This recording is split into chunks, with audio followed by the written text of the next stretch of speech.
नमामि धन्वन्तरिमादिदेवं सुरासुरैर्वन्दितपादपद्मं लोके जरामृत्युनाशं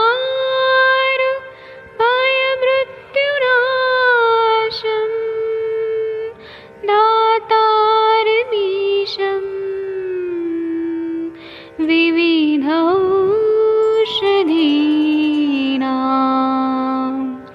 शङ्खं चक्रं जलौकां दधतं मृतघटं चारुतोर्भिश्चतुर्भिः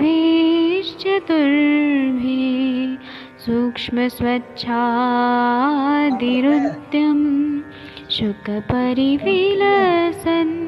मौलिमं भोजनेत्रम् कालाम्बोदोज्ज्वलाङ्गं कटितटविलसत् चारुपीताम्बराढ्यं वन्दे धन्वन्तरिन्तं निखिलगदमिव प्रौढदावाग्निनीलम्।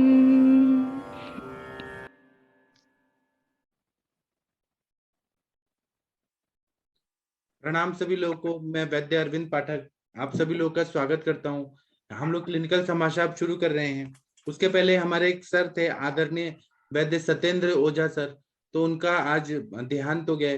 वो बहुत अच्छे डॉक्टर थे, पीएचडी किए हुए थे और उन्होंने चरक मतलब वो प्रोफेसर भी थे सांगली डिस्ट्रिक्ट में, महाराष्ट्र में। और वो चरक संहिता का एक नया तरह से मॉडर्न व्यू थे। Ayurveda university of California USA में चरक संहिता लिखा जा रहा था, तो उसके मतलब उसमें एडिटर के रूप में भी काम कर रहे थे वो। मतलब मैं उनको जानता था, फेसबुक से ही जानता था। तो उनका आज देहांत हो गया। उनके लिए थोड़ा 2 मिनट हम लोग सब मौन रखेंगे कि उनकी आत्मा को शांति मिले। तो 2 मिनट हम लोग मौन रखेंगे।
जी, अभी हम लोग संभाषण शुरू करेंगे। उनको हमने श्रद्धांजलि दे दी। वो सर बहुत अच्छे थे, वो मतलब संहिता सिद्धांत के थे और बहुत अच्छे सर थे। तो अभी हम आगे संभाषण शुरू करते हैं। मैं सभी लोगों को अनम्यूट कर देता हूँ, फिर हम लोग संभाषण शुरू करते हैं। जी हाँ, तो डॉक्टर प्रशांत भट्ट जी कैसे हैं सर? अनम्यूट करके बताइए कैसे हैं सर? सर प्रणाम, बढ़िया हूँ मैं। आपके पेशेंट ठीक हो रहे हैं? हाँ सर, सभी पेशेंट ठीक हो रहे हैं। हमारी शुभकामनाएं आपके साथ में हैं। जी सर, थैंक यू सर। ठीक है, थैंक यू। आप कोई सक्सेस स्टोरी सुनाने वाले हैं ऐसा हम सोचेंगे, आप मतलब बताएंगे तो सोचेंगे। ठीक है। वैद्य अमित पांडे जी। हाँ जी। वैद्य अमित पांडे जी, आप कहाँ से बोल रहे हैं? हाँ, प्रणाम सर। जी, आप कहाँ से बोल रहे हैं? सर मैं लखनऊ से बोल रहा हूँ। आपने कहाँ से पढ़ाई किया है? सर मैंने मुरादाबाद से किया हुआ है। अच्छा, बताइए आपको क्या बताना है? हाँ सर, एक पेशेंट हैं जी तो उन्हें अल्सरेटिव कोलाइटिस डायग्नोस हुआ है जी और वो 2018 में उनको अल्सरेटिव कोलाइटिस डायग्नोस हुआ है। जी तो जब मैंने उनकी हिस्ट्री ली तो उन्हें अम्लपित्त की भी हिस्ट्री थी उनकी। जी और पेशेंट को अस्थमा है पिछले 7 से 8 साल से। जी और एलर्जी हिस्ट्री भी है, किसी धूल से या फिर मिट्टी से उन्हें बहुत जल्दी एलर्जी हो जाती है सर। और उनका एलोपैथी मेडिसिन पिछले 3 साल से चल रहा था, 3 से 4 साल से। क्या चल रहा है दवाई? हाँ सर, इसमें कुछ स्टेरॉइड्स हैं और ये जैसे ओमना कार्टिल और कुछ एंटासिड्स भी उसमें थे।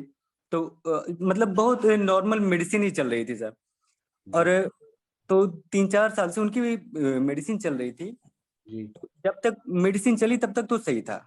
उसके बाद फिर उन्हें वही रक्त जतिसार की तरह सारे सिम्टम शुरू हो गए और बार बार मोशन जाना है, कुछ भी खाते हैं बिल्कुल डाइजेशन पूरी तरीके से उनका कुछ सही नहीं है। हाँ, मैंने उनकी नींद की भी हिस्ट्री पूछी तो नींद उनको सही आ रही थी, भूख भी लग रही है। और सर वो अभी मीटिंग में ज्वाइन है। ठीक है, उनका केस टेकिंग करेंगे। हाँ सर, उनका नाम क्या है? संदीप पांडे के नाम से है सर। जी, उनकी माता जी हैं। हाँ, उनको बोलिए कि वीडियो ऑन करें। हाँ संदीप जी, आप वीडियो ऑन कर लीजिए। संदीप पांडे जी, वीडियो ऑन करिए। अगर वीडियो ऑन करेंगे तभी हम आपसे बात कर पाएंगे। अमित पांडे जी, आप उनको कॉल करिए। Okay okay sir. ठीक है, तब तक हम नवजोत कौर मैम से बात करते हैं। डॉक्टर नवजोत कौर मैम, बताइए कैसी हैं हाँ आप? जी, आपकी प्रणाम माता? सर। हाँ जी। हाँ जी सर, मम्मी के बारे में बात करनी थी। सर वीकनेस ज्यादा फील कर रहे हैं, जैसे घुटनों के नीचे कह रहे हैं कि क्यों टांगे क्यों जैसी आप चलती। खाने को नहीं दे रही होंगी? नहीं सर, खाना तो खा रहे हैं बट डिनर मोस्टली स्किप कर देते हैं। आज वैसे खाया मैंने, दाल बनाई थी, सब्जी बनाई थी, उसके साथ दिया मैंने। तो बट इसके लिए अब मैं सोच रही हूँ क्या दूं मेडिसिन, कुछ तो चल रही आप है स्वर्ण मालिनी वसंत जैसे। और स्वर्ण मकर ध्वज दे दीजिए, ताकत आ जाएगा। 3 दिन दे दीजिए। अच्छा ठीक है स्वर्ण सर। मालिनी वसंत और स्वर्ण मकर ध्वज, एक एक गोली सुबह शाम दे दीजिए। ठीक है सर। ठीक है, ठीक है, 3 दिन के लिए सर। 3 दिन दे देंगी, बहुत सफिशिएंट है, ताकत आ जाएगी। अब बाकी उनका पेट साफ हो रहा है क्या? हाँ जी सर, पेट साफ हो रहा है। जी, मतलब खुश है ना? जो कॉन्स्टिपेशन का प्रॉब्लम था सॉल्व हो गया ना? हाँ जी सर, वो प्रॉब्लम से तो खुश है बट वैसे पता नहीं, या तो वीकनेस लगती है तो बड़े मतलब ऐसे रहते हैं, दुखी से मेरे को लग रहा है थोड़े दिन कोई से बात ना, नहीं, आप दुखी ये दुखी। दे दीजिए, थोड़ा बल आ जाएगा। स्वर्ण मकर ध्वज, स्वर्ण मालिनी वसंत, फिर हमें बताइएगा। हाँ जी सर, जरूर बताऊंगी, कल और ही आपका लेके प्रैक्टिस आऊंगी बढ़ रहा है? क्योंकि सर है तो नहीं है। हाँ जी सर, कुछ कुछ हो ही रहा है आपकी कृपा से। हाँ सर, एक बात पूछना था, अंजना मैम अंजना मैम है क्या? अंजना मैम अभी आएंगी। आपका आवाज कट रहा है नवजोत मैम। सर, एक पेशेंट है। जी, हेलो। हाँ बोलिए बोलिए, आवाज अब कट ठीक रहा है था। सर। हाँ अब ठीक है। हाँ हाँ जी सर, एक 45 ईयर फीमेल है। उसे 1.5 ईयर से जैसे मतलब मीनोपॉज ही कह सकते हैं, जैसे ऐसा हो रहा है कि बीच में 1-2 मंथ्स में ऐसा हुआ है कि मिस हुए हैं पीरियड्स। और बाकी जो हो रहा है वो फ्लो भी ज्यादा हो रहा है, जैसे 10-12 दिन के लिए ब्लीडिंग होती है और उससे हफ्ता पहले स्पॉटिंग और हफ्ता बाद स्पॉटिंग। तो उसकी अब जस्ट दिसंबर में उसने एलोपैथी डॉक्टर्स को दिखाया था तो अल्ट्रासाउंड हुई थी। तो उसमें ये था कि 11 mm थिकनेस थी एंडोमेट्रियम की। जी तो अभी 3 मंथ्स बाद दोबारा आज उसने करवाया तो 16 mm है थिकनेस, और सिम्टम्स उसके वैसे ही हैं कि बीच में ब्लीडिंग हफ्ता 10-12 दिन ज्यादा होती है और पहले और बाद में 1 वीक जैसे स्पॉटिंग रहती है। जी। उसके लिए मैं पूछना चाहती थी कि इसे मीनोपॉज के सिम्टम्स में कंसिडर कर सकते मान हैं। सकते हैं, हार्मोनल इम्बैलेंस की वजह से है, तो इसमें आप चंदन वाला लाक्षादी तेल का बस्ती दे दीजिए। उसके बाद में पुष्पानुक चूर्ण, पुष्पानुक चूर्ण है, फिर प्रद्रांतक लौ, प्रद्रांतक रस, फिर ऐसे बहुत सारी दवाइयां हैं। नागकेशर और कुटचारिश दे दीजिए, और तंडुलोदा के साथ पुष्पानुक चूर्ण दे दीजिए, तो हो जाएगा कंट्रोल। चंदन बड़ा लाक्षादी तेल का बहुत अच्छा रिजल्ट आता है। सर पर पेशेंट दूर है, वो देखती हूँ, चलो ठीक है ना, बताते हैं। आप ये सारी दवाइयां तो शुरू करिए। हाँ जी सर, मेडिसिन शुरू कर सकती हूँ। ठीक है। और हेतु निकालिए कि उनका रात्रि जागरण, ठीक है, प्री मेनोपॉजल है, मेनोपॉजल है, ठीक है, हाँ लेकिन जी, वो मैंने तेल केस मिर्ची शीट फिल मसाला। करने के लिए। हाँ जी, जी सर।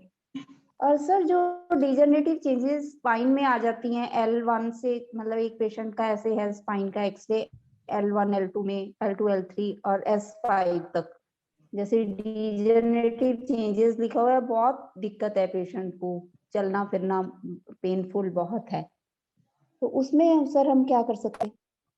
उसमें आप बस्ती दे दीजिए ना, शीर वाला तेल, तिक्तक शीर बस्ती, वो रीजनरेट करता है। ऊपर से गूगल तिक्तक घृतम, महातिक्तक घृतम, या नरसिंह रसायन, स्वर्णकल्प में बृहत्वा चिंतामणि, त्रैलोक्य चिंतामणि, स्वर्ण मकर ध्वज, स्वर्ण मालिनी वसंत। अगर पेन हो रहा है तो महायुगराज गूगल, त्रयोदशांग गूगल, लाक्षा गूगल, आभा गूगल, ये दे सकते तो हैं। सर बाकी प्रिंसिपल सेम है, पहले दीपन पाचन हफ्ता दीपन 15 पाचन मिनट। ही स्टेप है, उसी से करना है, और रीजनरेशन करना है तो नरसिंह रसायन जो है वो बहुत बढ़िया काम करता है। ठीक है सर। हाँ, और पूरी तरह से 3-4 महीना करेंगे ना बस्ती और ये सब रसायन, तो एकदम ठीक हो जाएंगे। ठीक है। अदरवाइज डॉक्टर साहब उन्होंने तो सर्जरी बोला है स्पाइन की, और वो भी ये नहीं है वो कि कुछ नहीं, वो सक्सेसफुल सर्जरी होंगे। में क्या करते हैं कि वो काटेंगे, सिंपल भाषा में बता रहा हूँ, वो हाँ काटेंगे जी। और वो पूरा मसल्स को अलग करेंगे, एक प्लेट बिठाएंगे, नट बोल्ट से उसको सीधा करके, और फिर वहां थोड़ा ग्रीस डालेंगे, कुछ केमिकल डालेंगे, नट बोल्ट से उसको जोड़ देंगे। उसके बाद में उनको रोबोट की तरह रहना होगा, और सीधे हाँ नहीं जी। उठना है, एक साइड हाँ से फिर उठना है, नीचे नहीं बैठना है, वजन नहीं उठाना है, फुटबॉल नहीं हाँ खेलना है। जी। हाँ, फिर रोबोट की तरह, अगर डिसलोकेट हुआ तो फिर इमरजेंसी में करो, नहीं तो 2 साल बाद और डिजनरेशन होता है। वो बहुत ठीक है सर, फेलियर मैं केसेस बोल रहते रही हैं हूँ। वो सब। हाँ जी सर, पेशेंट की एज 65 प्लस है। वही तो, अभी हाँ, बहुत यंग है, ठीक है। तो अभी मत करिए, आप ट्रीटमेंट देके ठीक कर सकते हैं। ठीक है सर, ठीक है। जी, thank you sir, thank you. Thank you. आप अगर केस बताएंगे तो मैं और अच्छे से बताऊंगा, रिपोर्ट्स भेज दीजिएगा, मैं बताऊंगा। ठीक है सर, उन्होंने भेजी है मेरे को, मैं भेजती हूँ आपको। ठीक है। डॉक्टर रामना जी कैसी हैं? Thank you ma'am. डॉक्टर रामना जी कैसी हैं आप? ऋतिक नो। कैसी हैं मैम, हिमाचल की doctor? Fine sir, fine sir, fine. मतलब आपको भूख लग रहा है आज? हाँ जी सर, आज सुबह से शुरू किया लहसुन आदि बटी, तो अच्छा। अभी कितना कितना ले रही हैं? 2 BD सर। अच्छा, मुझे तो लगता है बहुत इंटेलिजेंट डॉक्टर हैं, इसलिए मैं चाहता हूँ कि ये पेशेंट जो आए हैं ना, इनका केस टेकिंग आप करिए। कर सकती हैं? जी सर, करती हूँ बेटा। हाँ, संदीप जी आपकी माता जी से बात करवा दीजिए, इनका हेतु निकालना है हमें कि क्यों हो रहा है अल्सरेटिव कोलाइटिस। नमस्ते माता जी, प्रणाम, क्या हालचाल है? संदीप पांडे जी, कृपया अपनी माता जी को बोलिए बात करें हमसे। क्या बनाना मैंने? चुप चुप। संदीप पांडे जी, अमित पांडे जी, बोलिए ना उनको बात करने को। अरे संदीप जी, आप हाँ, आप माता जी के बगल में बैठ के बताओ सारी चीज।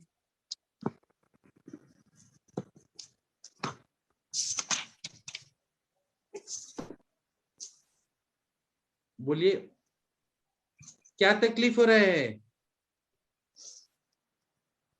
कुछ सुनाई नहीं दे रहा, बोल रही है लेकिन हमारे पास कुछ आवाज नहीं आ रहा। कुछ तो म्यूट किया है उधर से ही, यहाँ तो अनम्यूट है लेकिन आवाज नहीं आ रही है। अमित पांडे जी थोड़ा देखिए क्या प्रॉब्लम है। ओके ओके ओके सर, मैं देख रहा हूँ। ठीक है, thank you. Doctor Shubham Gupta ji, आप कुछ बोलना चाहते हैं क्या? हाँ सर। हाँ बोलिए, आप कहाँ से हैं शुभम गुप्ता जी? सर नमस्ते सर। हाँ नमस्ते, बताइए। सर हम बहराइच उत्तर प्रदेश से हैं सर। अच्छा, बताइए।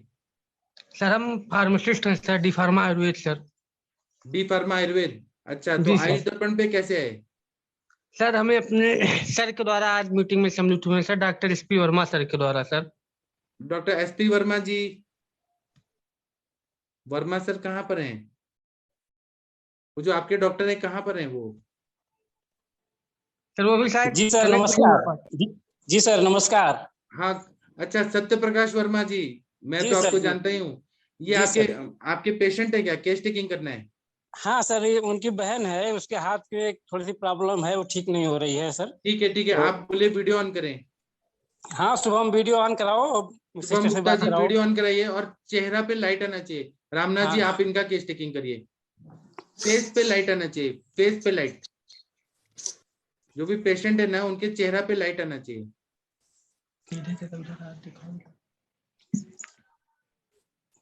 हाँ, और ये मोबाइल को स्टेबल रख दीजिए एक जगह। थोड़ी जात बा। वो हाँ जी। शुभम अपन। जी, हाँ जी, नमस्कार जी। बोलिए शुभम गुप्ता जी की बहन जी। जी सर, नमस्ते सर। हाँ, मेरे पास भी एक बहन है, रामना जी है, वो आपका केस टेकिंग करेंगी। ठीक है रामना जी, नमस्कार। पूछिए। नमस्कार, क्या नाम है बेटा आपका? मैम नमस्ते सर, अलका गुप्ता नाम है मैम। अलका गुप्ता जी, कहाँ रहती हैं आप? बहराइच में रहते हैं सर। ओके, शादीशुदा है कि नहीं, अ, शादीशुदा नहीं। शादीशुदा है? नहीं नहीं, शादीशुदा नहीं नहीं है। है। एज कितना है आपका? 23 है मैम। क्या करती हैं आप?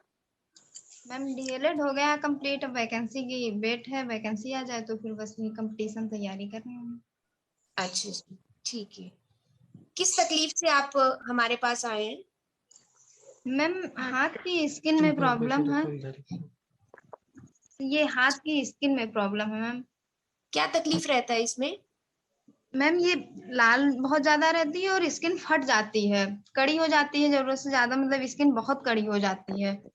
खारिश होती है इसमें? हाँ, खारिश तो होती है मैम। और ऐसे लगता है जैसे इतनी हार्ड हो जाती है, जैसे पैर की एड़ियों की स्किन हार्ड होती है, उस तरह से हार्ड होती है?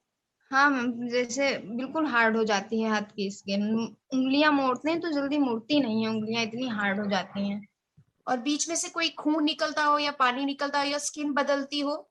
नहीं, जब ये फट जाती है मैम, निशान रहते हैं बीच में, तो ये ब्लड जैसे निकलता नहीं है, लेकिन हाँ लगता है कि फट गया तो दिखाई देता है जैसे ब्लड। और जब आप बर्तन साफ करती हैं या कपड़े धोती हैं तो वो इरिटेट करता है आपके हाथों को? मैम वैसे तो हम बर्तन और कपड़े साफ करते नहीं है, बस इतना नहीं है सर मैम, बस हाथ धोते हैं, सर्फ वर्फ यूज नहीं करते हैं ज्यादा, मतलब डिटर्जेंट अगर या उस कुछ। चीज को आप यूज करती हैं तो आपको उससे भी प्रॉब्लम होती है? हाँ, थोड़ी बहुत प्रॉब्लम होती है मैम। और आप खेत में मिट्टी में भी काम करती हैं? नहीं, खेती बाड़ी? कुछ नहीं, मिट्टी से बिल्कुल काम नहीं करते हैं। इस बीमारी की शुरुआत हुए कितना टाइम हो गया? मैम लगभग ये 1 साल हो गए, 1 साल से ऊपर मैम। तो आप क्या ऐसी दवाई ले रही हैं जिससे ये ठीक हो जाता है या आपको रिलीफ मिलता है? जी मैम, आयुर्वेदिक दवा चल रहा था, अयुपत्रिकर चूर्ण, त्रिकटु चूर्ण, हिंगवाष्टक चूर्ण से दीपन पाचन हो रहा था, कामदुघावटी मौक्तिक, कैशोर गुग्गुल, गंधक रसायन, पंचतिक्त घृत गुग्गुल, चूतशेखर रस, रसमाणिक, महामंजी क्वाथ और लगाने के लिए मरीचा तेल। इससे इनको फर्क है? हाँ, लालरी जो है मैडम, लालरीपन वो कम है। लाली का में थोड़ी स्किन में मुलायमियत भी है मैम, मगर ये है कि खुजलाहट होने लगती है, जब ये खुजलाहट होने लगती है तो बढ़ने लगता है, एरिया ज्यादा कवर कर लेता है। और लालरी तो काफी कम है मैम। और वैसे अलका जी, आपको भूख कैसी लगती है? आपको भूख लगती है मैम, बहुत खुलकर नहीं लगती, हल्का फुल्का भूख लगती है बिल्कुल। और कॉन्स्टिपेशन, कब्ज रहती है कि रोज पेट साफ हो जाता है? अब तो रोज साफ हो जाता है मैम, जब से ये दवा लेने लगे तब से रोज पेट साफ हो जाता है। तो जब ये बीमारी की शुरुआत हुई उससे पहले कितने कितने दिन बाद आप अपना मतलब स्टूल पास करती थी? तब कॉन्स्टिपेशन रहता था? नहीं मैम, तब तो बिल्कुल भी नहीं साफ होता था, ये अभी इधर 1 महीने से अच्छे से साफ होने लगा है पेट अच्छे से। इससे पहले आपका पेट साफ नहीं रहता था? नहीं, साफ नहीं रहता था मैम, ये विरेचन करवाते रहे मैम, ये 15-15 दिन पे इच्छा भेदी रस से, तो अब सही हो गया है लमसम कुछ हद तक। ठीक है जी मैम। अभी मैम स्किन की ये प्रॉब्लम ये दूसरे हाथ की भी उंगलियों में थोड़ी थोड़ी, जो ये ऊपर उंगलियों के हिस्से में भी स्टार्ट होनी हो गई है, मतलब थोड़ी शुरुआत हो गई है। इस हाथ में बिल्कुल नहीं था मैम, दवा लेने के बाद भी इसमें चल रहा है, मतलब ये प्रॉब्लम। सर, मुझे तो ये कॉन्टैक्ट डर्मेटाइटिस लग रहा है, मेरा आयुर्वेद में इतना अच्छा डायग्नोज नहीं है सर। प्लीज आप और वैद्य जो कुछ पूछना चाहते हैं या आप कुछ प्लीज आप बताएं इनको।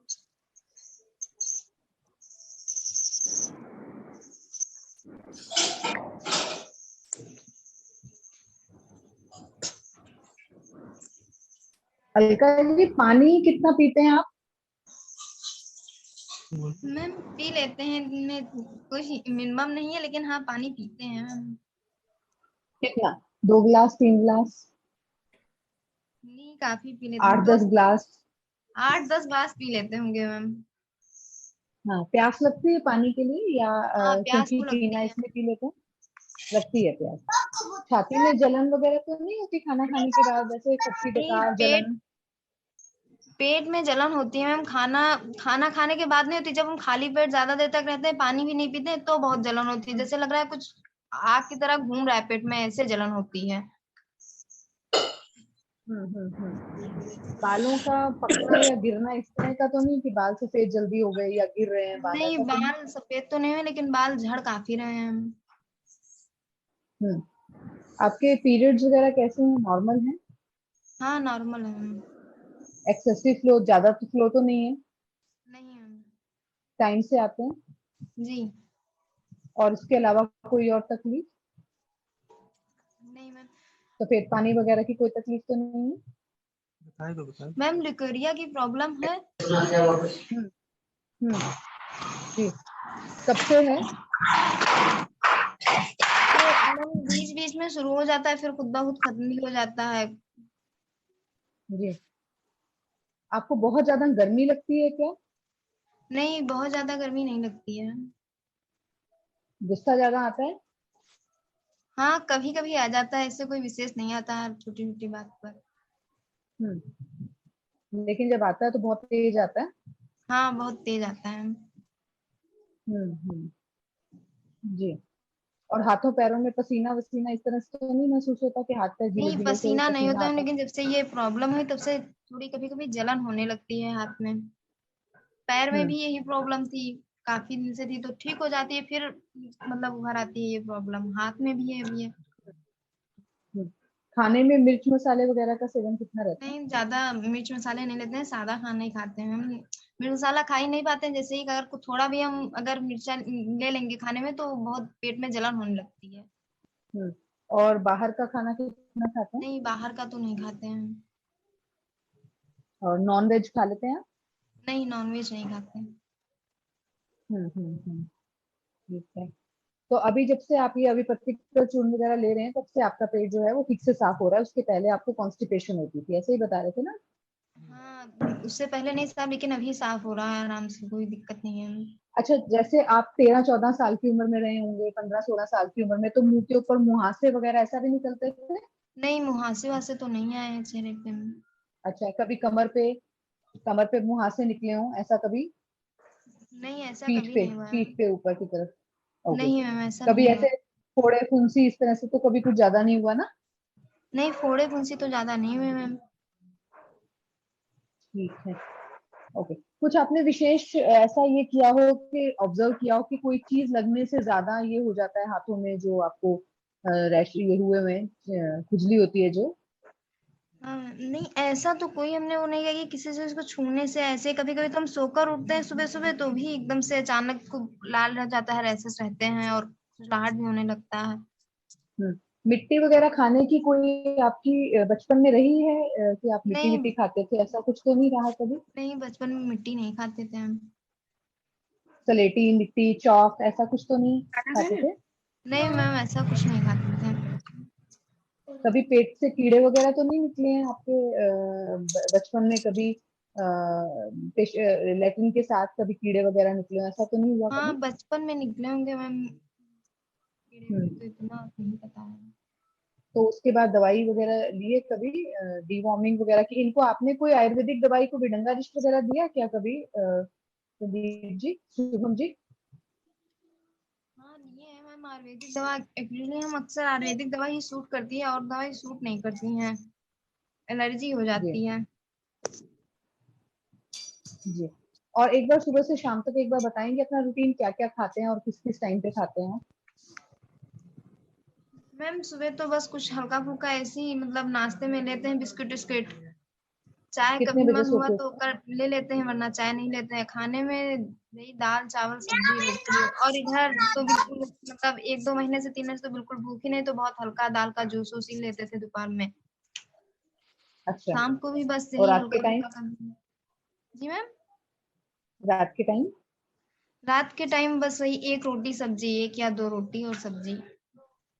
दूध वगैरह कितना पीते हैं? दूध 1 गिलास पीते हैं हम रात के टाइम। दूध के साथ कोई सुबह पराठा वगैरह खा रहे हैं, मतलब भरमा पराठा वगैरह खाया, उसके साथ ही दूध या चाय लेते हैं, ऐसा ऐसा भी करते हैं? नहीं ऐसा कुछ नहीं करते हैं, रात के टाइम ही दूध लेते हैं या तो फिर शाम के टाइम लेते हैं। बस सिर्फ दूध लेते और हैं, कभी चाय, कुछ। चाय कितना पीते हैं? चाय कितना पीते हैं? चाय बस चाय, बहुत। चाय का? चाय बहुत थोड़ा सा मैम, बस आधा कप चाय, वो भी सिर्फ 1 टाइम पीते हैं तो पीते हैं, या कभी कभी 2 टाइम और बस। कॉफी, कॉफी कॉफी नहीं वगैरह, पीते, नहीं कॉफी वॉफी नहीं लेते हैं। कोल्ड ड्रिंक वगैरह इस तरह का कुछ? नहीं कोल्ड ड्रिंक भी नहीं लेते हैं। नारियल पानी? नारियल पानी भी नहीं लेते हैं मैम। ठीक है, मतलब बाहर का कुछ ज्यादा खाना पीना नहीं है? छोले नहीं भटूरे, ऐसे नहीं पापड़ी नहीं, चाट, छोले भटूरे बाहर का गोलगप्पे, कुछ ऐसा नहीं खाते हैं। नहीं। नहीं खाते हैं? मुंह में पानी आ रहा है सुन के। जी?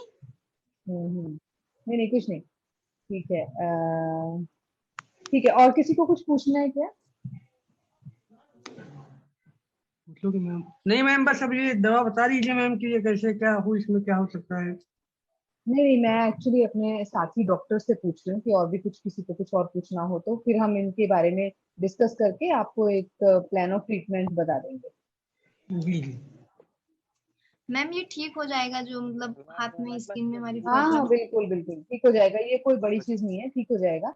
बस अभी स्किन पहले जैसी हो जाएगी मेन बात मैम? ये है कि आपको थोड़ा सा कॉन्ट्राडिक्शन मेरे को भी लग रहा है कि पत्तिकर चूर्ण भी दे रहे हैं और साथ में हिंगवाष्टक भी दे रहे हैं, तो दोनों चीजें थोड़ा उलट हैं। तो एक बार हम डिस्कस करके बताते हैं आपको और क्या क्या इसके अंदर हम वेरिएशन कर सकते हैं, ठीक है, और क्या और इसमें ऐड मैम करना इनका ठीक। 1-1.5 साल से हम्म। इनके आंख पे देखिए मैम, ये जो देख रही हैं, फिर से टाच लगाओ जरा इस पे, आंख पे, ये नहीं वाले नहीं पे नजर आ मैम, इस रहा, हाँ पलक के अच्छा। ऊपर मैम। हाँ हाँ ये हाँ स्वेलिंग जन्म से था मैम, बहुत ज्यादा हाँ था हाँ मैम। तो कई हाँ एमबीबीएस और एमडी फिजिशियन सर्जन को दिखाया गया, आई सर्जन को, तो बोले कि ये जैसे जैसे बड़ी होंगी अपने आप ठीक होता चला जाएगा। हाँ हाँ। लेकिन ये मैम ठीक तो हुआ, लेकिन उस तरीके से बिल्कुल नहीं ठीक हुआ। तो फिर एक वैद्य जी को दिखाए तो वो ये सप्तामिट लो, सुबह शाम, सुबह के और शाम के टाइम 2-2 गोली चल रहा था, और महात्रिफलात घिल्ट जो है दूध के साथ। हम्म हम्म, तो जी। इसका भी मैम अगर हो तो इसी के साथ कुछ ऐड कर दीजिए मैम, इसी हाथ के साथ में, कि ये पल्विक जो है मैम ये खत्म हो जाए। इसी इसी के साथ में ऐड होगा कि इसके बाद में होगा, कैसे क्या होगा मैम? इसका देख लेते हैं, एक बार ये बताइए कि इसमें आंख में आंसू आते हैं इस वाली आंख में? नहीं मैम, वो जब घी लगा लेते हैं पलक के ऊपर तो फिर काफी मतलब एकदम से आंख में पानी सा आ जाता है, आंसू बिल्कुल। जब यहाँ और पलक पर घी अदरवाइज लगाते हैं वो महात्रिफला घी। वैसे वैसे नहीं आते? नहीं वैसे नहीं आते हैं। अगर कभी किसी बात पे अगर कभी भावुक भी होते हैं तो इस आंख में आंसू आता है कि नहीं आता? हाँ वह वैसे आते हैं मैम, भावुक होते हैं या कुछ अच्छा। मतलब जुकाम के टाइम हम्म, पे भी कभी कभी आंसू आ जाते हैं। जब जुकाम होता है तो हाँ जी। आंसू आने लगते हैं और ज्यादा स्वेलिंग भी ज्यादा हो जाती है इस आंख में, ओके, लेकिन ठीक है। वैसे नहीं आते हैं। जी, ठीक है, एक बार इसको भी डिस्कस कर लेते हैं, पहले जो प्राइमरी है आपका वो स्किन वाला, उसको देख लेते हैं पहले, ठीक है। जी मैम। अरविंद सर, कुछ और पूछना है क्या इनको?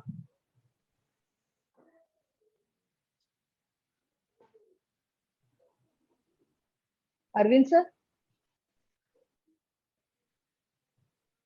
हाँ, आप लोग 1 मिनट बात करिए, मैं फोन पे बात कर रहा हूँ, मैं 1 मिनट में आता हूँ। मैं इधर ही हूँ, लेकिन मैं जी 1 मिनट में आता हूँ, आप लोग बात करिए। जी जी। डॉक्टर रमन, आप कुछ कह रहे थे ना इस केस के बारे में, कुछ और ऐड करना है आपको? मैम मुझे तो आयुर्वेद इतने अच्छे से नहीं आता, लेकिन मतलब मुझे ये कॉन्टेक्ट डर्मेटाइटिस का केस लग रहा है कि किसी चीज से कुछ होने के कारण इसकी स्किन जो है बिल्कुल हार्ड हो जा रही है और उसमें क्रैक्स आ जा रहे हैं, और जब मतलब बहुत ड्राइड होते हैं तो उसको उसको मतलब बहुत ज्यादा इचिंग होती है उसमें। और जब वो स्किन उतरती है थोड़ी टाइम बाद तो बीच बीच में जैसे ब्लीडिंग जैसा मतलब ये फील कर जाएगा ये एरिया। जी जी मैम जी। मैम मैम आप एक बताइए। हाँ जी डॉक्टर मैम साहब। प्रणाम। हाँ जी प्रणाम सर। मैंने एक वैसे केस पूरा सुना नहीं, मैं बिजी था थोड़ा। तो मैम कह रही है ड्राई कॉन्टैक्ट डर्माटाइटिस है, ड्राई एक्जिमा भी कह वो टाइप का, वही ड्राइनेस। हम ड्राइनेस क्यों है उस बात पे विचार करो, ड्राइनेस क्यों हुआ जिसकी वजह से क्रैक्स आ रहे हैं, उस बात पे क्या है तो संप्राप्ति आपको मिला वो एक बार प्लीज बताएंगे। तो मेरे को तो इसमें जो प्रकृति भी लगी वो भी या पित्त की लगी। या तो पित्त या तो कफ की पित्त कफ का वो करके ज्यादा कफ का तो उसका अनुबंध है सर, हाँ, पित्त का। एक हाँ पेश, पित्त पेश, और थोड़ा वात का भी है, क्योंकि आवाज नहीं आ रहा, constipation क्लियर नहीं है। हेलो हेलो पेशेंट को अनम्यूट कर देंगे सर, सभी को नमस्कार। ये बाकी लोग थोड़ा सा म्यूट करेंगे अपने आप को तो आवाज क्लियर होगी। Background sound. पांडे जी आप भी म्यूट कर दीजिए, अपना वीडियो ऑफ कर दीजिए, चाहे आप लीव कर जाइए, हम आपको बाद में बताते हैं ट्रीटमेंट डिस्कस करके। मैम मोनिका मैम, मैडम मेरे को मोनिका कुछ मैम, पूछना है। हेलो मुझे सबके कुछ क्वेश्चन ले, सबके संदीप क्वेश्चन ले लो, पांडे जी पेशेंट को लीव करा के फिर म्यूट डिस्कस कीजिए करेंगे। पहले आप। एक मिनट सर, एक मिनट सर, एक मिनट। संदीप पांडे जी एक बार म्यूट कीजिए आप। जी मैम कर रहे हैं। एक मिनट, मैंने सभी को म्यूट कर दिया क्योंकि ऐसे लग रहा था मछली बजा रहे, सब लोग एक साथ बोल रहे थे, कुछ समझ नहीं आ रहा था। अब मैं आप लोगों को अनम्यूट करता हूँ, जो लोग बोलना चाहते हैं वही बस अनम्यूट करिए, बाकी लोग मत करिए म्यूट, अनम्यूट मत करिए, ठीक है। हाँ, कौन बोलना चाहते हैं वही बात करेगा, अनम्यूट करेंगे। कौन बोलना चाहता है? मोनिका मैम। सर मैं पूछना चाहती हूँ कुछ। हाँ नमस्ते पूछिए, सर। हाँ पूछिए। पेशेंट का नाम अलका है ना? अलका, आपको कुछ सब्जियां आपका वगैरह म्यूट है, काटनी? आपका म्यूटेड है अलका जी, आपको ये करना पड़ेगा, अनम्यूट करना पड़ेगा। जी अलका ही नाम है मैम। हाँ अलका, आपको कुछ सब्जी वगैरह काटने से कुछ एलर्जी होती है, प्याज के रस से या नींबू संतरा छीलने से या कुछ नहीं फल मैम, वगैरह काटने ऐसी कोई एलर्जी नहीं होती है सब्जी वब्जी काटने से, या कोई एलर्जी नहीं होती कोई है मैम। सब्जियों के रस या कुछ सर्फ साबुन हाथ में लगने से एलर्जी की प्रॉब्लम है? नहीं मैम, एलर्जी की प्रॉब्लम नहीं है। यही पूछना था। ये संदीप पांडे जी, आपके पीछे से कुत्ता बहुत ज्यादा संभाषा में बात कर रहा है, उसको आप म्यूट करिए या आप म्यूट हो जाएंगे। संदीप पांडे जी सुन पा रहे हैं क्या? जी सर। जी, और किसी को कुछ पूछना है तो बताना है तो बताइए। अंजना मैम आप कुछ बोलना चाहती हैं क्या ये केस में? डॉक्टर अंजना सक्सेना मैम, आपने केस सुना है क्या मैम? जी सर, नमस्कार सर। जी सर, हाँ सर, अभी अब क्वेश्चनिंग नहीं करना है अभी, तो अब हम लोग आपस में अभी डिस्कस कर लेते हैं थोड़ा ठीक है, पेशेंट से, इनको और किसी लीव को करा कुछ। देते हैं, इनको लीव करा जी देते सर। हैं, हम बाद में बात करेंगे। जी सर। तो अलका जी जी आप सर। अभी ये मीटिंग छोड़ दीजिए, हम आपसे बाद में बात करेंगे प्लीज। थैंक यू सर, धन्यवाद सर। ठीक है, थैंक नमस्ते यू सर। जी। ठीक है, अभी किसी को बोलना है तो बोलिए, मैंने उनको लीव करा दिया क्योंकि अभी, लेकिन दूसरे लोग भी पेशेंट लोग हैं ऑनलाइन, तो ये केस पे हम बाद में डिस्कस करेंगे तो अच्छा रहेगा, क्योंकि दूसरे लोग भी हैं अभी, उनका भी चांस हो जाना चाहिए, बाद में डिस्कस करेंगे। तो वैद्य अमित पांडे जी आपके पेशेंट को बोलिए कि हमसे बात करें। जी जी सर। हाँ संदीप जी आप अनम्यूट कर दो। अनम्यूट किया हुआ है लेकिन बात करना चाहिए। जी सर। हाँ, क्या तकलीफ है? ये माता जी को सर लाइटरिंग होती है सर, जो है दिन में 8 बार 10 बार ऐसे सर, 4-5 साल। अल्सरेटिव कोलाइटिस है ना?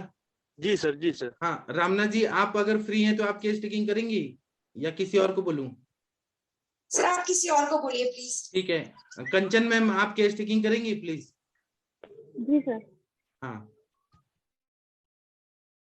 मैम आपका नाम क्या है? सुशीला पांडे नाम है। हेलो, सुशीला पांडे। उनका एज क्या है? लगभग 54 साल मैम। इनको आप क्या तकलीफ है इन्हें?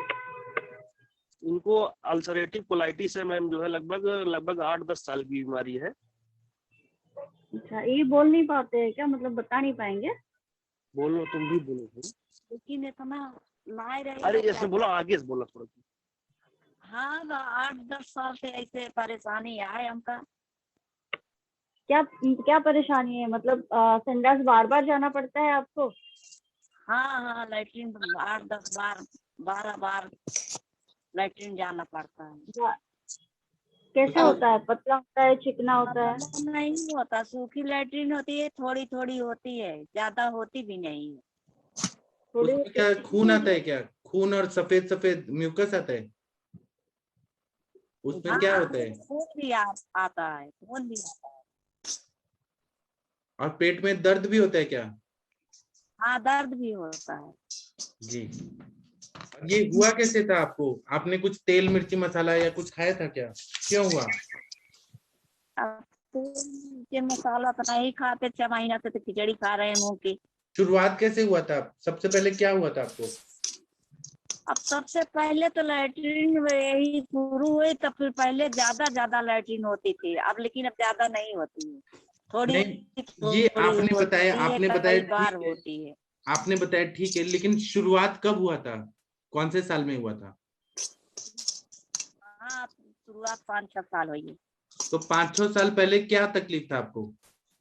पहले दर्द वर्द इतना नहीं होता था, अब लेकिन अब दर्द भी होने लगा। हाँ, लेकिन मेरे पूछने का मतलब ये है कि जब शुरुआत हुआ था, सब शुरुआत, उसके पहले आप बीमार थी क्या? बुखार हुआ था? कोई अंग्रेजी दवाई खाई? बीमार नहीं थी। उसके पहले आपको भूख नहीं लगता था या क्या तकलीफ हुआ? तो लगता है, बराबर भूख लगता है, पहले भी अभी का लगता नहीं मैं था, बोल रहा हूँ, अभी का नहीं बोल रहा हूँ, 5-6 साल पहले का बताइए, जब ये शुरू हुआ था। 5-6 साल पहले भी भूख लगता था। अच्छा। हाँ तो आपको ऐसा था कि जब आप लैट्रिन जाती हैं तो जोर लगा के करती हैं, जब पेट साफ नहीं होता है तो? हाँ, नहीं कभी कभी जोर लगाना पड़ता है, कभी कभी नहीं, लैट्रिन आसानी से हो जाती है। 5-6 साल पहले का बताइए, लैट्रिन हो जाती है। पहले का बताइए, 5-6 साल पहले का बताइए कि आपको पेट साफ नहीं होता था तो जोर लगाती थी क्या? नहीं कभी नहीं, ऐसा कभी नहीं। अच्छा ठीक है। तो अभी क्या खून की भी कमी है आपको? नहीं खून की कमी नहीं। अच्छा, बताओ। तो अभी अब खून की कमी तो नहीं है, अब लैट्रिन जाने पे कमजोरी तो आ ही जाती है, तो आप जान ही रहे हैं। जब आप लैट्रिन जाके आती हैं तो थोड़ा सा ऐसे सफेद सफेद कुछ ऐसे जो बलगम होता है उस टाइप का कुछ आता है क्या? कभी सफेद, कभी खून, कभी वैसे लैट्रिन होती है। जी, खून भी आता है? खून भी आता है। अच्छा, और जब खून आता है तो बहुत ज्यादा दर्द होता होगा, जलन होता होगा? जलन तो ना हो, दर्द होता है। अच्छा, आप ये बताइए अभी आपको भूख कैसा लगता है? भूख तो लागत है, खाना खाई थे। अच्छा ठीक है, आप लोग और पूछना है तो पूछिए। मनीषा मैम आप पूछ ही लीजिए, यहाँ पर लिखने से अच्छा है कि पूछ ही लीजिए आप प्रश्न। जी सर, प्रणाम सर। जी हाँ प्रणाम, प्रणाम सर। हाँ बोलिए बोलिए, आप बोलिए। मनीषा महंत, मनीषा सिंह, 2 लोग हैं मनीषा नाम से। हाँ जी, अच्छा ओके। जी सर, प्रणाम सर। हाँ जी बोलिए मैम, पूछिए मैम।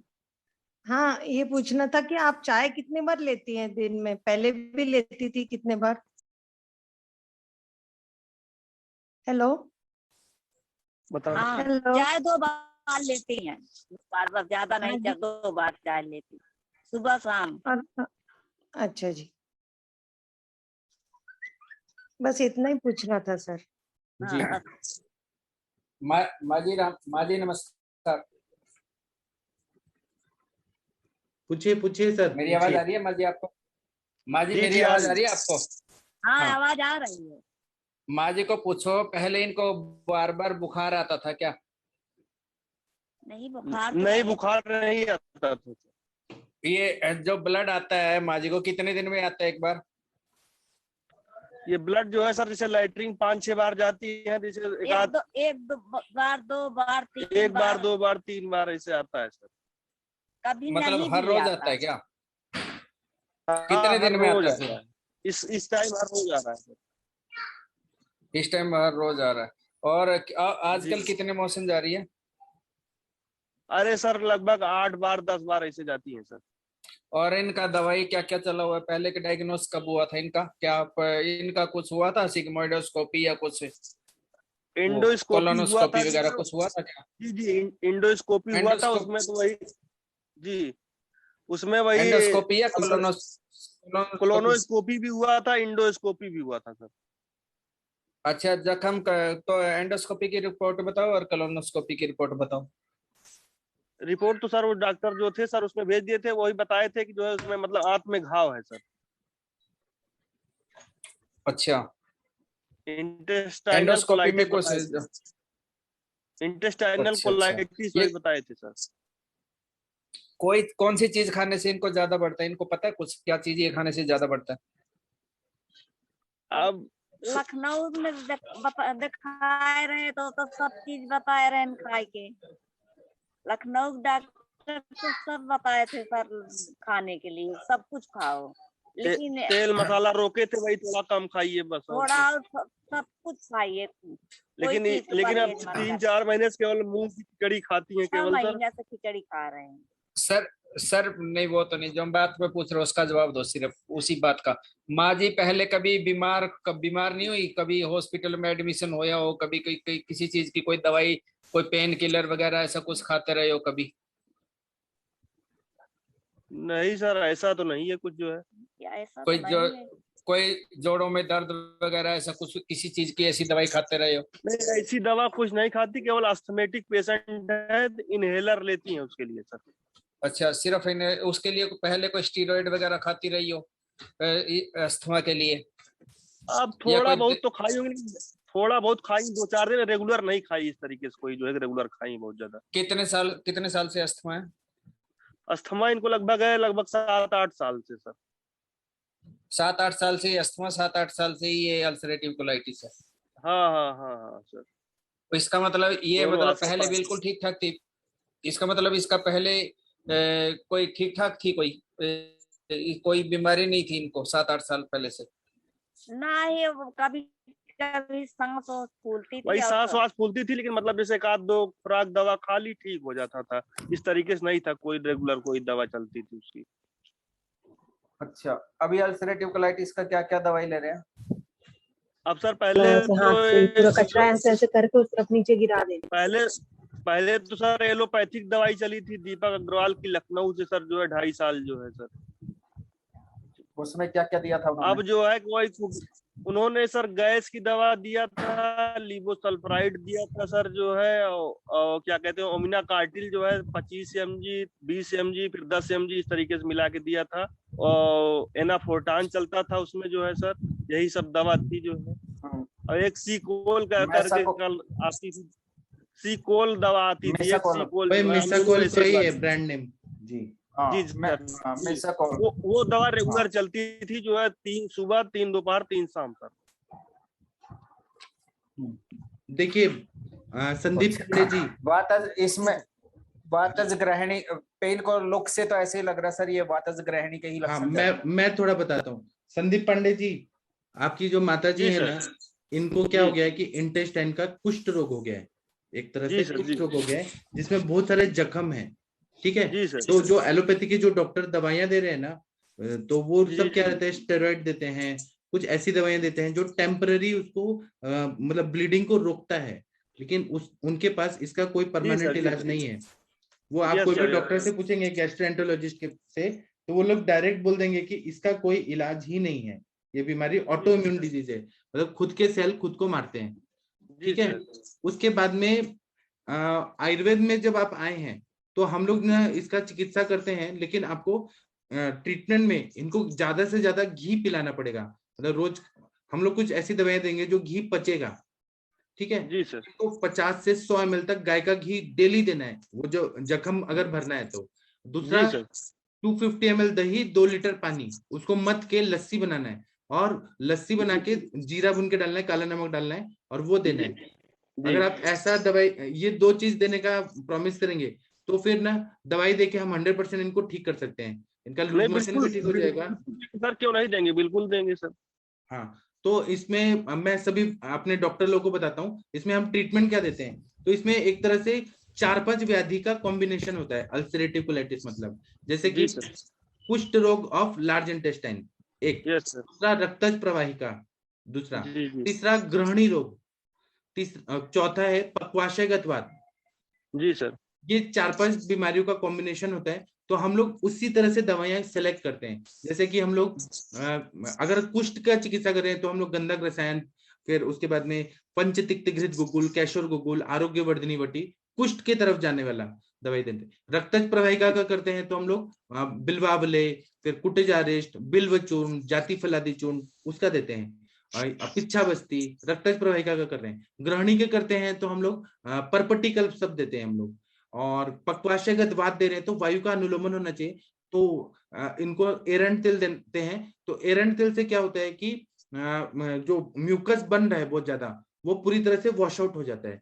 मतलब क्योंकि इनको क्या रहा है, म्यूकस नहीं निकल पा रहा है, तो वायु जो है वो प्रतिलोमित होके बार बार इनको अर्जेंसी और बहुत ज्यादा ये मतलब हरीनेस और अर्जेंसी ऐसा होता है, मतलब तुरंत ही जाना है इनको। और जब भी जाती हैं तो एक तो प्रवाहन करना पड़ता है और दूसरा म्यूकस थोड़ा सा ही निकल पाता है, और इसकी वजह से वायु का प्रकोप है वहां पे। तो वायु को शांत करने के लिए एक तो एरंड तेल कभी कभी देना पड़ेगा, उससे म्यूकस निकल जाएगा, पेट को आराम पड़ेगा, और नीचे से बस्ती देना पड़ेगा। ऐसे 4-5 व्याधियों का इलाज करेंगे तो पूरा 1.5 साल लगेगा इनको ठीक होने में। 1.5 साल में जी सर, हर महीने में इनको पॉजिटिव रिजल्ट आते जाएगा। और फिर धीरे धीरे ये जो अल्सरेशन हो गया है कोलाइटिस का, वो पूरी तरह से हील होते पूरी तरह से हील हो जाएगा। उसके बाद में आप कोलोनोस्कोपी करके देखेंगे तो एक बूंद भी अल्सरेशन नहीं रहेगा। ये आयुर्वेद से पूरा ठीक होता है। और फिर रिकरेंस ना हो उसके लिए इनको ना 2 साल तक घी और तक्र, वो जो लस्सी है वो पी के रहना है कि फिर से वो जख्म ना हो। तो ऐसे करके पूरा ठीक हो जाएंगे। जी हाँ, ये मेरा ट्रीटमेंट है, मैंने ऐसे पेशेंट ठीक किए हैं, तो मेरा ये अनुभव है। बाकी सक्सेना सर आप बोलिए, या पवन जी कुछ बोलिए, बोलना है तो। ट्रीटमेंट तो सर यही रहेगा, बस उसमें थोड़ा सा जो नीचे का, और दूसरा क्या है कि जख्म है ना, ज्यादा, हाँ, सिग्मोइड कोलोन में जख्म होगा, अगर आप रिपोर्ट देंगे तो कभी कभी पैनकोलाइटिस होता है, कभी सिग्मोइड कोलोन में जख्म होता है, अलग अलग तरह में जख्म होते हैं। तो उसमें जात्यादि तेल का बस्ती देते हैं, कभी कभी मोचरस सिद्ध तेल का देते हैं, कभी कभी हमें मोचरस सिद्ध दूध का देना पड़ता है, कभी कभी हमें शीरबला तेल का, कभी कभी गाय का घी का देना पड़ता है, कभी कभी महातिक्तघृत। वो जैसा कंडीशन रहता है, रिपोर्ट रहता है, उस हिसाब से ट्रीटमेंट देते हैं। तो ये बीमारी आयुर्वेद से जड़ से ठीक हो जाता है। ठीक सर। हाँ सर, मैं बोलूं? आप बोलिए सर, आप बोलिए। हाँ सर, बहुत आपने बहुत अच्छे से कवर तो पूरा कर दिया है, क्योंकि ये कुष्ठ भी है, गृहिणी भी है, और पक्वाशयगत बात भी है, क्योंकि थोड़ा सा, और पक्वाशयगत बात की वजह से इसकी सांस बोले प्राणवायु दूषित हो रही है। तो मैं यहाँ पे जैसे गृहिणी प्रकृति जब आ रही है तो उसमें रस सिंदूर और तुलसी सरस प्रेफर करूंगा, क्योंकि कफ क्या अनुबंध आ रहा है। और मैं इसको बात पित्त कफ जन गृहिणी की तरफ ले जाऊंगा, तो मैं गृहिणी प्रकृति है तो रस सिंदूर, तुलसी सरस, सेंधा नमक और अनुसा सरस थोड़ा सा मैं शुरू करूंगा। और सर घृत कल्पना तो आपने बहुत बढ़िया बताई है, इसमें दशमूरात घृत मैं प्रेफर करूंगा, क्योंकि वात के साथ में, पित्त के साथ में कफ का भी अनुबंध है, या त्रिशुणात घृत है वो मैं प्रेफर करूंगा। और चूंकि पित्त कफ जन गृहिणी है तो इसमें सोट 30 त्रिकटु के क्वाथ में सेंधा नमक, यक्षार या भुनी हींग, सर ये बहुत बढ़िया कॉम्बिनेशन काम करेगा।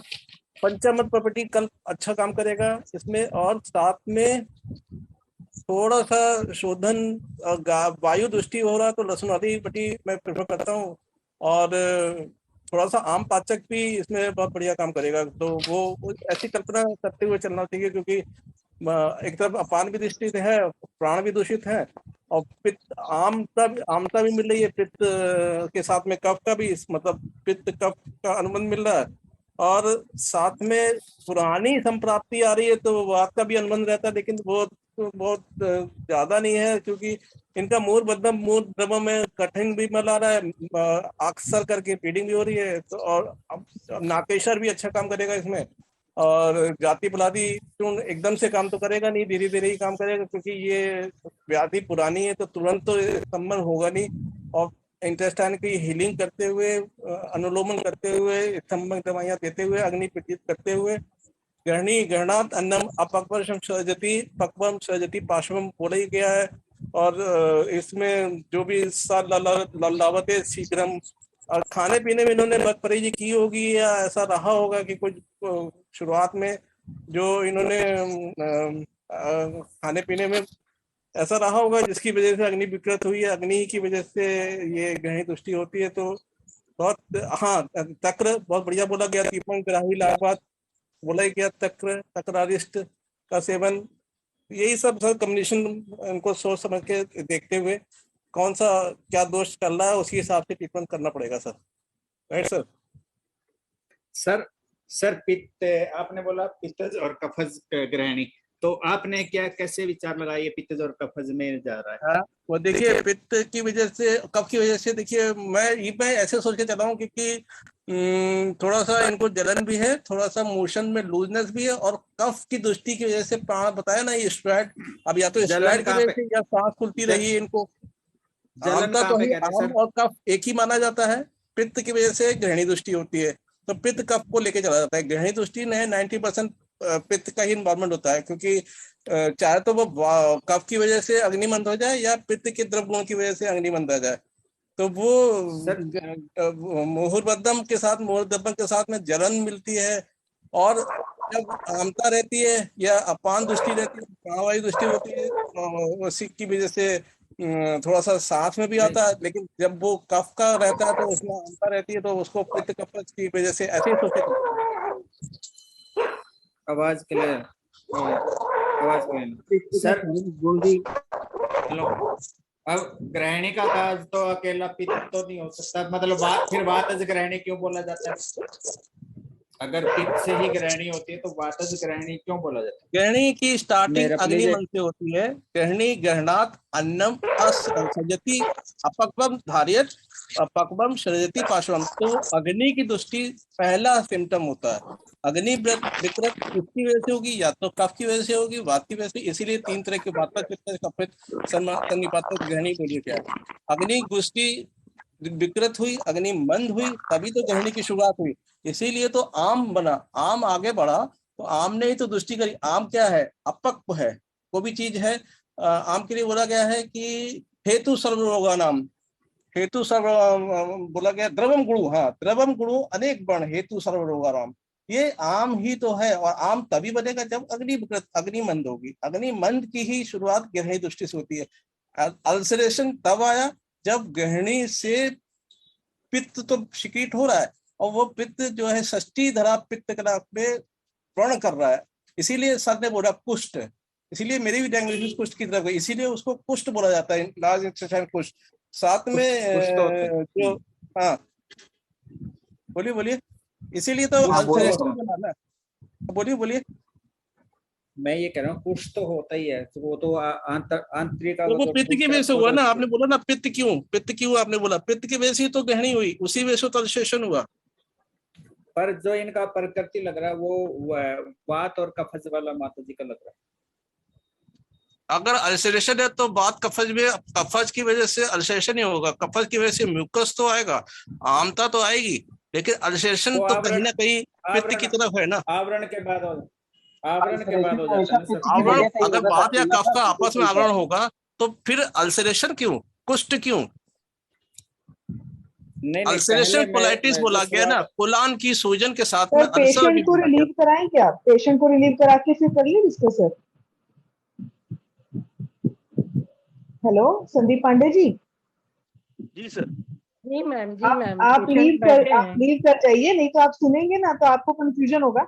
हम सब आपस में डिस्कस कर रहे हैं, ये संभाषा होती है ना, इसमें डिस्कशन होता है, तो डिस्कस करके फाइनल कंक्लूजन होगा ना वो हम आपको बताएंगे। ठीक है, ठीक है, लीव कर पेशेंट का हीमोग्लोबिन कर दीजिए। हाँ, हीमोग्लोबिन बता दीजिए एक बार पेशेंट का क्या है। नहीं, मैंने उनको रिमूव कर दिया, नहीं तो वो सुनते रहेंगे ना। जी सर। अमित पांडे जी, उनका एचबी लेवल कितना है? सर एचबी लेवल इस समय 9 ग्राम है। कम ब्लड जा रहा है ना, तो इसलिए कम है। तो इसमें पांडुता की तरफ भी जा रहा है ये केस, पांडु रोग भी हो रहे हैं। 5 बीमारियां एक साथ हो गई हैं। इसमें सर मल देखना चाहिए था। मल का मेलिना मतलब ब्लैक कलर मिलता है 100%, उन्होंने पूछा नहीं, मेलिना मिलता है। वो उसने एक बात तो बोली कि कठिन होता है, लेकिन कहीं कभी दैवा द्रव भी होता है। और अभी जो हो रहा है वो केवल ब्लीडिंग हो रही है, ब्लड आ ही रहा है। और ब्लड मतलब रेड है या ब्लैक है वो जरूर देखना चाहिए था। वो मैं सुन नहीं पाया, मैंने थोड़ा देर से ज्वाइन किया सर। वो देखना चाहिए। अग्नि मंद है, वो खा तो रही है। मल के लिए सर मल के लिए कभी कभी द्रव होता है ऐसा नहीं बोला उन्होंने बोला जब शुरुआत हुई थी तब मुझे काफी ज्यादा मोशन होता था, लेकिन अब उसको 8 से हार्ड 10 स्टूल भी होता है। मोशन है, अभी भी अब 8 से हार्ड 10 स्टूल है। बोला, 8 से 10 बोला है और थोड़ा सा बंधा हुआ बोला है, लेकिन बीच में बोला भी है कि थोड़ा सा द्रव के साथ में अब क्या हो रहा है, केवल ब्लीडिंग हो रही है। सर अब म्यूकस और ब्लड बोला है, उसमें म्यूकस आता है कभी म्यूकस और कभी। ब्लड बोला है ना। हाँ जी। अब ये नहीं मालूम पड़ा कि पूछा भी नहीं गया कि पहले लैट्रिन में मिला हुआ है या लैट्रिन के पहले है या बाद में, क्योंकि ये डायग्नोस्टिक पॉइंट होता है कि म्यूकस के साथ में ब्लड, फ्रेश ब्लड या ब्लैक ब्लड मेलिना की तरफ है। अल्सरेशन एलोपैथिक डायग्नोसिस है, लेकिन है तो पित्ती है, कहीं ना कहीं तो वो ग्रहणी दृष्टि है ही। अब वो द्रव गुण से, पित्त के द्रव गुण से हो या कफ के मंद गुण से, या वात पुराना है तो वात की तरफ भी जाता है, तो कई चीजें सोच के चला जाता है। मेरा जो समझने का जो सर वो था ना, मैं जो कहना चाह रहा था, मैं ये कहना चाह रहा था, जो माँ जी की जो प्रकृति है, जो उसका बॉडी देख के यही लगता है वात और कफज वाला। पहले वात प्रकोपित हुआ होगा, उससे मल ड्राई रहा होगा, उससे अग्निमांद हुआ, बाकी सारी कॉम्प्लिकेशन फिर बाद में। जो मेन हमारा संप्राप्ति है ना, जहां से स्टार्ट हुई, तो वहां से ही मैं पूछना चाह रहा था भी ये पित्त कफज क्यों बोला गया। सर देखने से कैसे प्रकृति मालूम पड़ेगी? दोष देखिए सर, देखने से प्रकृति कफज कैसे जा रहे हैं वो सोचिए ना। कलर, माँ जी का कलर देखो, क्रिस्ता देखो, और उनका फेस का वो देखो, और उनका जो बोलने का स्टाइल, बात करने का स्टाइल, वो उसी की तरफ जा रहा है। एक्चुअली ना, नमस्कार सभी लोग को। एक्चुअली जो यहाँ पर सर लोग का डिस्कशन बहुत अच्छे से हुआ और सभी लोगों ने बहुत अच्छे से बताया। ट्रीटमेंट पर्पज से जो सर ने ट्रीटमेंट बताई दिया है, पाठक सर ने, अच्छा ट्रीटमेंट है वो भी सभी वो। लेकिन सबसे बड़ी बात यह है कि यहाँ पे आप जो बात कर रहे हैं सर, यहाँ अगर हम देखें ना तो ये सन्निपातज ग्रहणी के लक्षण मिल रहे, यहाँ पे खाली वातज या खाली पित्तज या खाली कफज नहीं है सर। क्योंकि आप देखिए, अगर आप पेशेंट की स्टडी करिए और पेशेंट को ठीक से देखिए, तो पेशेंट ने सबसे पहले यही बताया कि उसको मोशन ज्यादा हो रहा है। उसकी कंप्लेन ये थी कि उसका मोशन ज्यादा हो रहा है, मतलब ये है कि उसको प्रॉपर ना डाइजेशन हो रहा है ना प्रॉपर एब्जॉर्प्शन हो रहा है।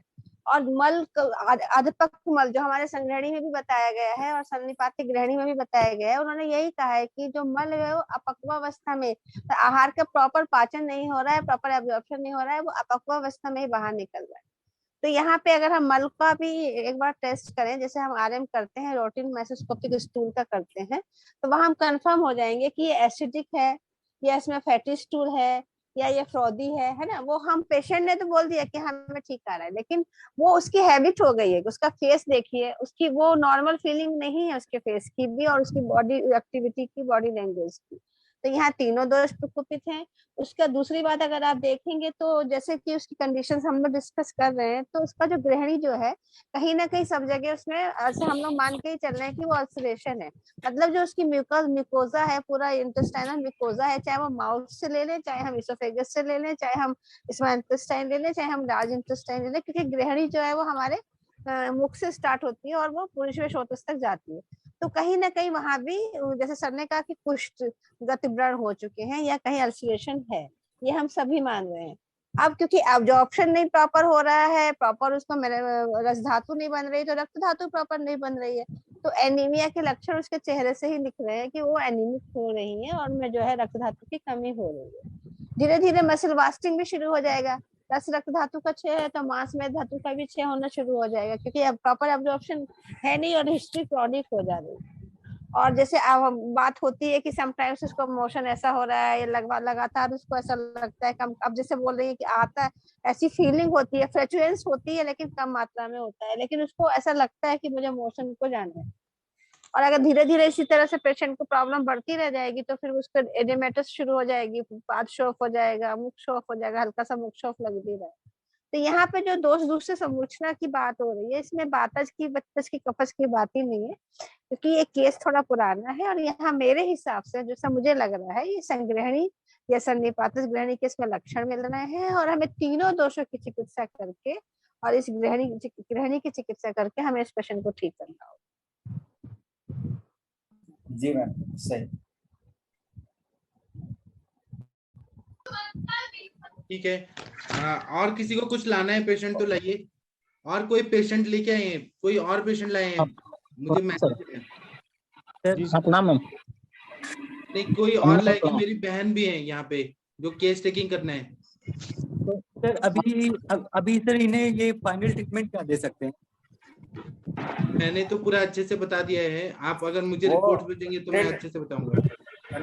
ट्रीटमेंट तो वही चलेगा सर जो बताया। ठीक है, doctor Satish Kumar ji, doctor Satish Kumar ji. Sir नमस्कार सर। आपकी बहन आई है जी सर, मैं फोन करता बोलता हूँ सर उनको। मोहित वीडियो ऑन करो। मोहित शर्मा जी वीडियो ऑन करिए please.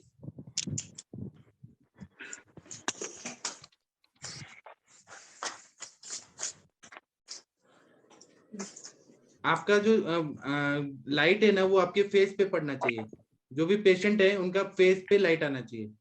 Okay sir ji. Patient कौन है, आप हैं? नहीं, ये मेरी सिस्टर है सर, ये मेरा भांजा है, एमबीबीएस डॉक्टर है। अच्छा अच्छा जी, नमस्ते। आपका केस टेकिंग कौन करेगा? कोई मैडम, कुलविंदर कौर मैम आप केस टेकिंग करेंगी? Shashi Tiwari ma'am, Nalini ma'am, Navjot Kaur ma'am, कोई भी केस टेकिंग? हाँ जी सर, गुड इवनिंग। जी आप करिए केस टेकिंग। ठीक है। और बाकी लोग म्यूट रखेंगे, मैं अभी किसी को बोलने नहीं दूंगा, जब तक केस टेकिंग होगा कोई बीच में नहीं बोलेगा। हाँ जी मैम, आपका क्या नाम है? सुशीला। कितनी उम्र है आपकी? 50। क्या परेशानी है आपको? मेरे गले में गांठ है मैम। क्या हुआ, ऊपर से लगता है कुछ कि? नहीं, कुछ नहीं लगता, ऐसे खाने पीने में कोई प्रॉब्लम नहीं, ना बोलने में, लेकिन ये बढ़ती जा रही है। मैम ये कब से है? ये 7-8 साल हो गए होंगे। तो पहले नहीं दिखाया था किसी को, या एलोपैथी में कोई ओपिनियन ली थी? हाँ, जयपुर में एक बार मैंने दिखाया था, उसके 8-7 महीने दवाई खाई थी, लेकिन कुछ आराम नहीं हुआ। अच्छा, तो उन्होंने क्या बोला था कि लिम्फ नोड की स्वेलिंग है कि क्या बोला था? उसने तो कुछ नहीं बोला, मेरी टेस्ट की रिपोर्ट देखी थी, अल्ट्रासाउंड वगैरह जो कराया था वो।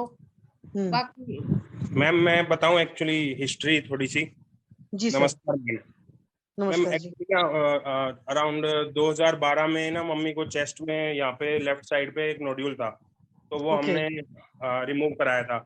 तो वो नोड्यूल बिनाइन था उस टाइम पे। तो उस टाइम पे थायराइड में बहुत मतलब माइन्यूट फील भी नहीं होता था, मतलब ये लगा लो कि चने के साइज के जितना होगा ये राइट फुट में। उसके बाद अभी 2 साल पहले हमने अल्ट्रासाउंड कराया था, तो उसमें राइट लोब में अराउंड 3 सेंटीमीटर 3/4 सेंटीमीटर की तो राइट लोब में जो नोड्यूल था, और लेफ्ट साइड में 2 नोड्यूल्स हैं, एक है 2/3 सेंटीमीटर का और जो दूसरा है 0.5/1 सेंटीमीटर का है। और मैम क्या कहते हैं, हमने जयपुर में ट्रीटमेंट लिया था, आयुर्वेदिक ट्रीटमेंट ही चल रहा था। अराउंड 8 to 10 मंथ्स का ट्रीटमेंट चला। तो जो फर्स्ट अल्ट्रासाउंड था उसमें हमारे 4 सर्वाइकल लिम्फ नोड्स पॉजिटिव थी। वो जुगलर चेन के पास 4 लिम्फ नोड्स पॉजिटिव थी। फिर जो फर्स्ट 6 मंथ्स ट्रीटमेंट चला उसमें वो सर्वाइकल लिम्फ नोड्स खत्म हो गई। Okay good. बट जो ये जो लोब के अंदर मतलब पहले बाहर से हम फिजिकली वो नहीं देख पाते थे कि साइज बढ़ा हुआ है, तो वो अल्ट्रासाउंड के थ्रू ही था कि हाँ भाई नोड्यूल्स है। बट अभी क्या हो रहा है, रिसेंट लास्ट 3-4 महीने से वो क्लियरली दिख पा रहा है। हाँ, वो प्रोमिनेंट है, नजर आ रहा है। जी मैम। मुझे मोहित शर्मा जी ये पूछना है कि लिम्फ नोड का ही है ना जो भी है? जी सर, लिम्फ नोड चले गए। जो फर्स्ट उसमें थे उसमें लिम्फ नोड पॉजिटिव था। और आपने टेस्ट कराया है इसके लिए? सर अल्ट्रासाउंड किया था, एफएनएसी नहीं कराया हमने। वो करवा लीजिए। बायोप्सी वगैरह हुआ है क्या? नो मैम, बायोप्सी नहीं हुआ है। एफएनएसी करा दीजिए। और दूसरा बात है ना कि जो लिम्फ नोड का एनलार्जमेंट अगर होता है लिम्फेडेनोपैथी, तो ये रक्त व स्त्रोतस की दृष्टि होता है। आपके आयुर्वेदिक डॉक्टर है Mohit Sharma ji? No sir, allopathy. आपके डॉक्टर कौन है? सतीश कुमार जी। हाँ, तो ये ना रस व स्त्रोतस की दृष्टि है, यहाँ पे अवरोध है। तो इसमें रस पाचक, रक्त पाचक, कांचनार गुगुल, गंडमाला कंडन रस और रौद्र रस, ये सब जब देंगे ना तो वो पूरी तरह से डिजोल्व करे। रस पाचक, रक्त पाचक का बहुत अच्छा रिजल्ट आता है इसमें। जी सर, रस पाचक, रक्त पाचक, रौद्र रस, आरोग्यवर्धिनी वटी, गंडमाला कंडन रस और कांचनार गुगुल, कांचनार कषाय। इनको भूख प्यास कैसी लगती है? भूख तो ठीक लो, अच्छे हाँ से मैम। भूख या प्यास करके खाना पीना आराम से खाती हूँ, लेकिन थोड़ी गैस बनती है और ये पेट साफ बिना त्रिपड़ा साफ नहीं होता है। अच्छा, और रात में नींद कैसी आती है आपको? बहुत अच्छी आती है, खूब सोती हूँ, खूब खाती हूँ, कोई प्रॉब्लम नहीं है वैसे। कोई बीपी शुगर कोई बीपी और की तकलीफ? प्रॉब्लम है, अच्छा, बीपी की बीपी प्रॉब्लम है मेरे को बस। कितने सालों से है? बीपी की 3-4 साल हो गए। तो क्या ये जो आपको पेट नहीं साफ होता है ये 3-4 सालों से है कि पेट और साफ न होने की समस्या और पहले से है? पेट तो काफी टाइम से ही है, गैस बनना, पहले भी सिर दर्द हो जाता था, गैस बन के उल्टी लग जाती थी, लेकिन अब वो प्रॉब्लम तो नहीं होती है। बस बीपी की टेबलेट वगैरह लेती हूँ तो बस गैस बनती है और पेट साफ होता है। अगर त्रिफला ले लिया तो ना गैस बनेगी, ठीक रहेगा। त्रिफला नहीं नहीं तो जब लेती हूँ तो प्रॉब्लम है। तो बीपी का परेशानी है तो उसमें कुछ परहेज वगैरह भी करते हैं आप? परहेज बस ये तला भुना कम खाते हैं, वो नहीं खाते, बाहर का नहीं खाते, तला भुना नहीं खाते, मीठा भी कम ही खाते हैं, रोटी भी सूखी खाती हूँ। डॉक्टर सतीश कुमार जी, आप इनका बीपी भी ठीक करना चाहते हैं तो इनको बस्ती दे दीजिए, दशमूल काढ़ा का नीरू बस्ती और धानवंतर तेल का बस्ती, तो बीपी कंट्रोल हो जाएगा। जो अपान वायु प्रतिलोमितों के ऊपर जा रहे हैं ना वो भी ठीक हो जाएगा, और जो अपान वायु की वजह से वो रसवा रक्तवत स्रोत को दुष्ट कर रहा है वायु, तो वो भी ठीक होगा। इसमें बस्ती कंपलसरी चाहिए और वमन विरेचन भी चाहिए, तो अच्छा हो जाएंगे पेशेंट। ठीक है सर, शास्त्रोक्त तो हम करा देते हैं। और रक्त मोक्षण अगर पॉसिबल है तो जलौका लगा दीजिए वहां पे। रक्त मोक्षण अगर पॉसिबल है तो जलौका लगा दीजिए। जी सर। ठीक है, और किसी को कुछ पूछना है तो पूछिए। सर थायराइड प्रोफाइल करवाया वो नॉर्मल है? जी हाँ, सर, थायराइड प्रोफाइल नॉर्मल है, स्टार्टिंग में भी नॉर्मल था और अभी लेटेस्ट कराया था लास्ट मंथ, तो वो भी नॉर्मल है। बस हीमोग्लोबिन लेवल 9 पे आया हुआ है, 9 पे। सर ये थायराइड की लोब्स में है, ये ग्लैंड जो नोडुल्स है ना सर, ये थायराइड के अंदर है सर, लिम्फ नोड वाले तो सबसाइड हो गए सर। ठीक है, तो आप अगर रस और रक्त को ठीक करेंगे तो क्या प्रॉब्लम है, थायराइड का भी ठीक हो जाएगा ना सर। जी सर, ठीक है सर। सर MR बायोप्सी और FNAC जरूर करवा लेना सर एक्चुअल में ना FNAC तो इसलिए नहीं करा रहे, FNAC कराएंगे छिड़ता है वो बेकार, अनावश्यक छेड़ ना, हम सोचे फिर या तो फिर ऐसा कुछ आप यही दवाई दे दीजिए और उससे देखिए रिजल्ट अच्छा आ जाएगा। रस पाचक, हाँ, और सूक्ष्म त्रिफला और AKT मैं बोलता हूँ ना, वो बहुत बढ़िया काम करता है।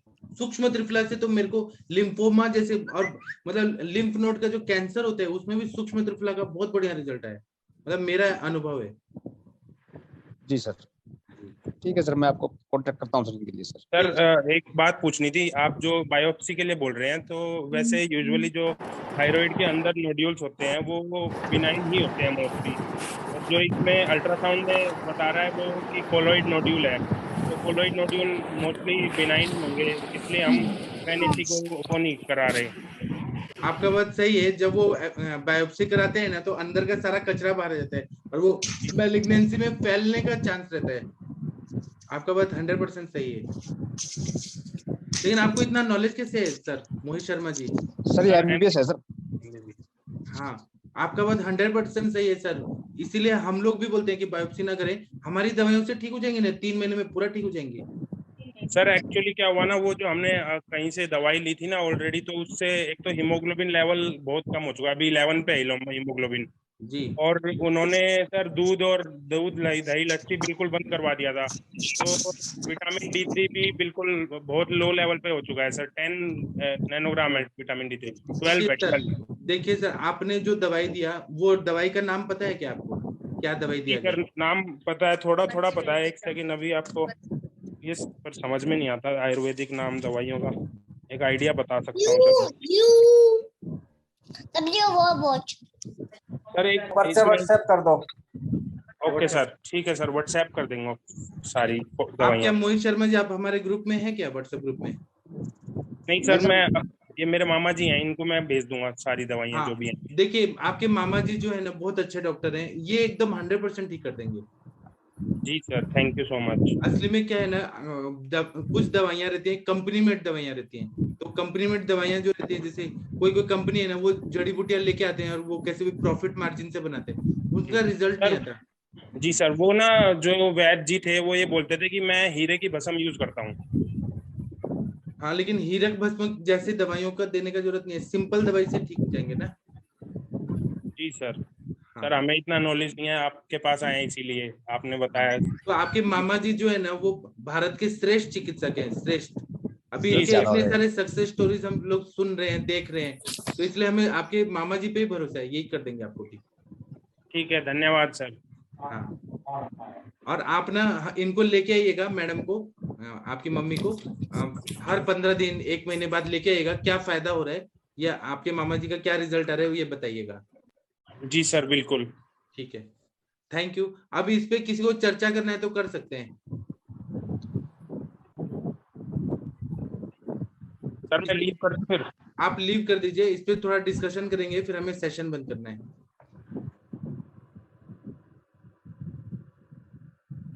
जी, किसी को कुछ बताना है, किसी को कुछ समझ आए तो?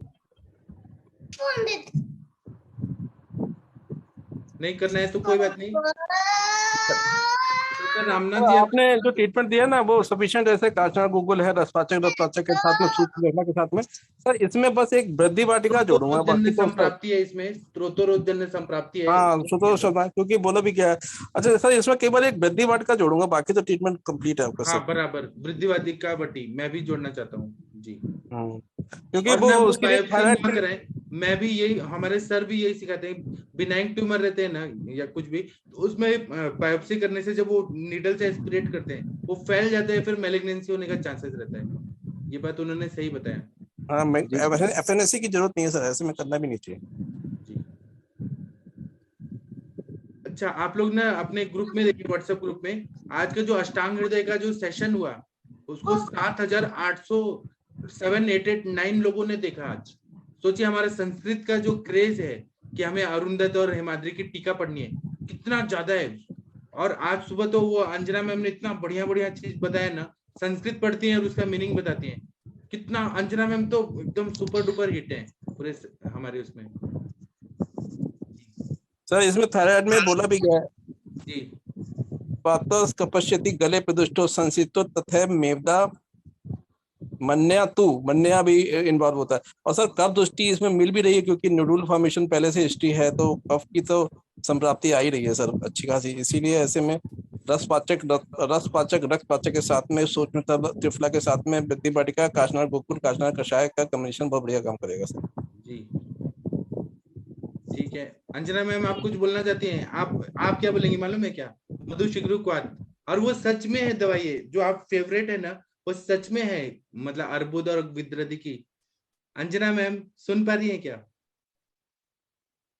जी सर, जी सर, नमस्कार। आपका जो फेवरेट है ना वो सच में बहुत बढ़िया दवाई, आप बता दीजिए। Thank you sir, thank you. बस सर वही है जो प्रैक्टिकली मिल जाता है इजीली इस टाइम में। और दूसरी बात ये है कि पेशेंट को भी थोड़ा सा हम लोग को ये भी देखना पड़ता है, बहुत ज्यादा मतलब हमारे पास शुगर पेशेंट ज्यादा रहता है, तो ये मेडिसिन काफी अच्छे से काम करती है। और आप कह ही रहे हैं जब आपका स्टेप लग गया तो वो सच में इफेक्टिव भी है।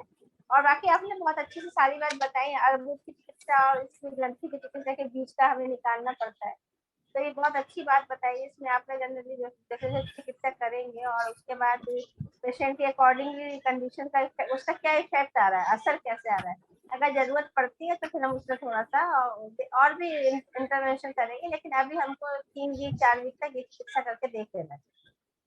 जी थैंक यू। डॉक्टर पवन जी कृपया शांति पाठ कर दीजिए क्योंकि सेशन बंद करना है। जी सर। सर एक केस हमने एक केस हिस्ट्री ली थी अलका गुप्ता की जी, वो पेशेंट का ट्रीटमेंट नहीं डिस्कस हुआ, या तो सर फिर कल करना? कल करेंगे क्योंकि अभी टाइम हो गया है, कल कर देंगे। आप रमना जी आप ही बताइएगा आपको क्या दिमाग में आया, क्योंकि आप सबसे इंटेलिजेंट डॉक्टर हैं, वो भी हिमाचल प्रदेश के। हिमाचल प्रदेश जो है ना, हिमाचल प्रदेश आपको मालूम नहीं है, हिमाचल प्रदेश जो है ना वो भारत के सबसे ऊंचे उस पे पहाड़ों पे है। तो ऊंचे लोग जो रहते हैं, ऊंची पसंद, ऊंचा ज्ञान, तो आप कल शुरू करिएगा। पवन जी कृपया शांति पाठ कर दीजिए क्योंकि टाइम हो गया। एक चीज पूछना था मैम। हाँ जी जी सर, आवाज ही नहीं आ रही सर, आवाज बड़ा फर्क है। कल बात करेंगे। पवन जी आप शांति पाठ कर दीजिए। आवाज आ रही है सर? तो फिर कुलविंदर कौर मैम आप एक ये गा दीजिए, भजन गा दीजिए। कुलविंदर कौर मैम अगर आप सुन पा रही हैं तो आप कृपया। हाँ जी सर, गा देती हूँ। हाँ जी। जी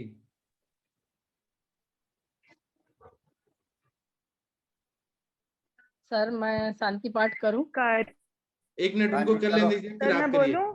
हाँ आप बोलिए, आप बोलिए। हर सुख वसिया बाहर सुख पाया, कर सुख वसिया बाहर सुख पाया, कहो नानक गुर मंत्र दिड़ाया, कहो नानक गुर मंत्र दिड़ाया, कर सुख वसिया बाहर सुख पाया, उठत सुखिया बैठत सुखिया, पौ नहीं लागे जाए से बुझिया, उठत सुखिया बैठत सुखिया, पौ नहीं लागे जाए से बुझिया, कर सुख वसिया बाहर सुख पाया, कर सुख वसिया बाहर सुख पाया, राखा एक हमारा स्वामी सगल कटा का अंतर्यामी, राखा एक हमारा स्वामी सगल कटा का अंतर्यामी, कर सुख वसिया बाहर सुख पाया, सोए चिंता जाग चिंता, जहाँ कहाँ प्रभु तू वर्तनता, सोए चिंता जाग चिंता, जहाँ कहाँ प्रभु तू वर्तनता, कर सुख वसिया बाहर सुख पाया, कहो नानक गुर मंत्र दिड़ाया, कर सुख वसिया बाहर सुख पाया। हाँ जी, थैंक यू सर, इतना ही है। जी इसका मीनिंग बता दीजिए। हाँ जी सर, इसका मीनिंग है कि घर में भी सुख हमेशा रहता है और बाहर भी हमेशा सुख रहता है, अगर हम परमात्मा का नाम हमेशा अपने मन में ध्याते रहें। उठत सुखिया बैठत सुखिया, जैसे सोते समय भी और जागते समय भी हमें सिर्फ सुख की ही प्राप्ति होगी, पौना ही लागे जाए बुझिया, हमें किसी भी चीज का डर नहीं रहेगा। राखा एक हमारा स्वामी, एक ही परमात्मा है, वही सबकी रक्षा करता है हमेशा, सगल कटा का अंतर्यामी, एक एक छोटी से छोटी चीज का भी उसको पता रहता है, वो अंतर्यामी है और वो हम क्या सोच रहे हैं उसको सब पता रहता है। सोए चिंता जाग चिंता, हमें कभी भी टेंशन नहीं रहेगी, हम सोते भी हैं तो हम निश्चिंत होकर ही सोएंगे, चाहे जितना भी हमारी जीवन में दुख हो, लेकिन अगर हम सोएंगे और भगवान का नाम लेकर सोएंगे तो हमें किसी चीज की चिंता नहीं होगी। जहाँ कहाँ प्रभु वर्तनता, जिस घर में परमात्मा का वास है वहां पे कोई दुख आ नहीं सकता। सर ये मतलब है इसका। बहुत बढ़िया बताया। और Manisha ma'am, doctor Manisha Singh ma'am, आप कुछ गाना चाहती हैं तो गा दीजिए। जी सर, मैं शांति पाठ करने के लिए बोल रही थी। हाँ, सर्वप्रथम कर तो दीजिए। मैं आपको नमन करते हुए एक श्लोक करूंगी सर। जी ओम अखंडानंद बोधाय शिष्य संताप हारिणे सच्चिदानंद रूपाय तस्मै श्री गुरुवे नमः। आप सभी गुरुओं को शत शत नमन है। इस युग के युग ऋषि हैं आप सभी, आपको मैं शत शत प्रणाम करती हूँ सर। आज के शांति पाठ में सभी लोग अपने मन भाव से ओम दो शांति अंतरिक्ष गुम शांति पृथ्वी शांतिरापः शांतिरोषधयः शांति वनस्पतयः शांतिर्विश्वे देवाः शांतिः ब्रह्म शांति सर्वगुण शांति शांतिरेव शांति सामा शांतिरेधि। ओम शांति शांति शांति सर्वारिष्ट सुशांतिर्भवतु। सभी को प्रणाम, शत नमन। आपने इतना अच्छा किया पवित्र मंत्रों से कि पूरा आयुष दर्पण जहां जहां जा रहे सभी लोगों का मन प्रफुल्लित कर दिया आपने। थैंक यू सर, छोटा सा प्रयास है सर। आप सबकी थैंक कृपा यू से सभी लोगों का। हम लोग सर, अब कल सुबह मिलेंगे जी। जी सर, प्रणाम, सभी को प्रणाम। हाँ, और आज का अष्टांग हृदय का सुपर डुपर हिट हुआ, 7,879 लोगों ने देखा है। आप लोग देखिए व्हाट्सएप ग्रुप में मैंने डाला है। इतना सुपर डुपर हिट कैसे हो रहा है? आप लोगों की वजह से हो रहा है। आप लोग इतना मन लगा के आते हैं टीका पढ़ने, वो भी संस्कृत की टीका। तो सब लोग को एक क्रेज है कि हमें संस्कृत सीखना है, वो भी अपने ग्रंथों को पढ़ना है। तो मैं यहाँ आयुष दर्पण के जितने लोग हैं 39 लोग, सभी लोगों को थैंक यू बोलता हूँ। प्रणाम सभी लोग को। थैंक यू आपको है सर, आप हमारे थैंक यू सर, प्रेरणा आपको स्रोत सर, हैं। Thank you. प्रणाम।